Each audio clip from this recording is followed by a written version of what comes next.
আসসালামু আলাইকুম। আপনারা সবাই কেমন আছেন? আশা করি আল্লাহর রহমতে অনেক অনেক ভালো আছেন। আপনাদের দোয়া ইনশাআল্লাহ আমি অনেকটাই ভালো আছি। তো বেশ কয়েকদিন পরে কিন্তু আপনাদের মাঝে আমি আরেকটি সুন্দর ডিজাইনের নকশি কাঁথা সেলাই এবং ডিজাইন শেয়ার করছি। তো আজকের এই ডিজাইনটা কিন্তু দেখতে হলে অবশ্যই সম্পূর্ণ ভিডিওটি মনোযোগ সহকারে দেখতে হবে।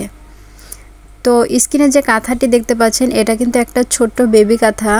তো এই বেবি কাঁথাটি কিন্তু সম্পূর্ণ সেলাই করা হয়ে গেছে। তো ভাবলাম আপনাদের মাঝে একটু শেয়ার করি, কেননা আমি যে কোনো নকশি কাঁথা সেলাই করার পরে কিন্তু আপনাদের মাঝে আমি শেয়ার করে থাকি। আর এই কাঁথাটি কিন্তু একদমই সহজ সেলাই দিয়ে কিন্তু এই কাঁথাটি করা হয়েছে। সিম্পল চেন সেলাই দিয়ে কিন্তু এই সুন্দর ডিজাইনটা কিন্তু করা হয়েছে। আর সিম্পল চেন সেলাই তো আপনারা সচরাচর সবাই পারেন, কম বেশি ছোট বড় সবাই। তো এই চেন সেলাই দিয়ে যে এতটা সুন্দর করে নকশি কাঁথা সেলাই করা যায়, এটা যারা সেলাই করেছেন তারাই বুঝতে পারবেন। তো লাল খয়েরি কাপড়ের উপরে কিন্তু সাদা কালার সুতা, দেখতে কিন্তু মাশাআল্লাহ অনেক অনেক সুন্দর লাগছে। আপনাদের কাছে কেমন লাগছে অবশ্যই জানাবেন। আর আমি তো সবসময় বলে থাকি খয়েরি কালার কাপড়ের উপরে কিন্তু যে কোনো নকশি কাঁথা সেলাই করলে কিন্তু অনেকটাই সুন্দর লাগে। বেশিরভাগ সাদা সুতাটাই বেশি ফুটে, তো আমার কাছে খয়েরির উপরে সাদা সুতাটাই বেশি ভালো লাগে এবং দেখতে অনেক সুন্দর লাগে। যে কোনো ডিজাইন করলে কিন্তু দেখতে ভালো লাগে। তো এই ডিজাইনটা কিন্তু হাতে আঁকিয়ে তারপরে কিন্তু এই ডিজাইনটা করা হয়েছে। আর এই ডিজাইনটা একদমই সহজ একটি ডিজাইন, যেহেতু বেবিদের কাঁথা সেহেতু কিন্তু একটু পাতলা ফুল দিয়ে সেলাই করাটাই ভালো হয়, কারণ কাঁথাটি অনেক নরম হয়।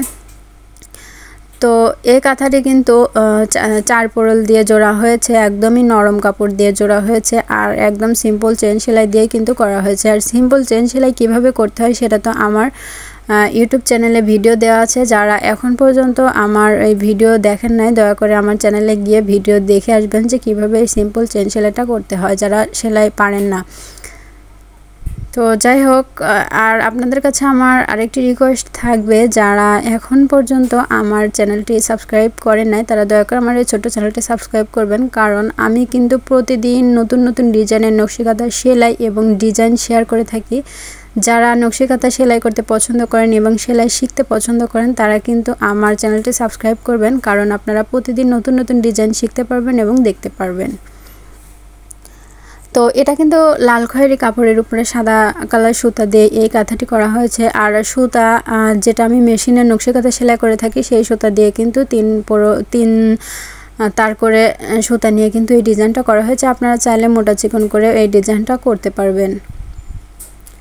আর আমি কিন্তু এটা ছোট কাঁথা দেখিয়েছি, আপনারা চাইলে কিন্তু এই ডিজাইনটা একদমই বড় কাঁথার উপরে কিন্তু করতে পারবেন। বড় কাঁথার উপরে করলে কিন্তু অনেক সুন্দর লাগে। আর এটা কিন্তু হাতে আঁকিয়ে তারপরে কিন্তু এই ডিজাইনটা করা হয়েছে। আর এই ডিজাইনটা একদমই সহজ একটি ডিজাইন, আপনারা চাইলে এই কাঁথাটি কিন্তু নিজে নিজে হাতেই আঁকিয়ে কিন্তু সেলাই করতে পারবেন। তো যাই হোক, এই কাঁথাটি আপনাদের কাছে কেমন লাগছে অবশ্যই জানাবেন। আর ভালো লাগলে অবশ্যই আমার ভিডিওটিতে একটি লাইক দিতে একদমই ভুলবেন না। তো যাই হোক, আজকে আর কথা বাড়াবো না, আজকে এ পর্যন্ত। আপনারা সবাই ভালো থাকবেন, সুস্থ থাকবেন। আল্লাহ হাফেজ।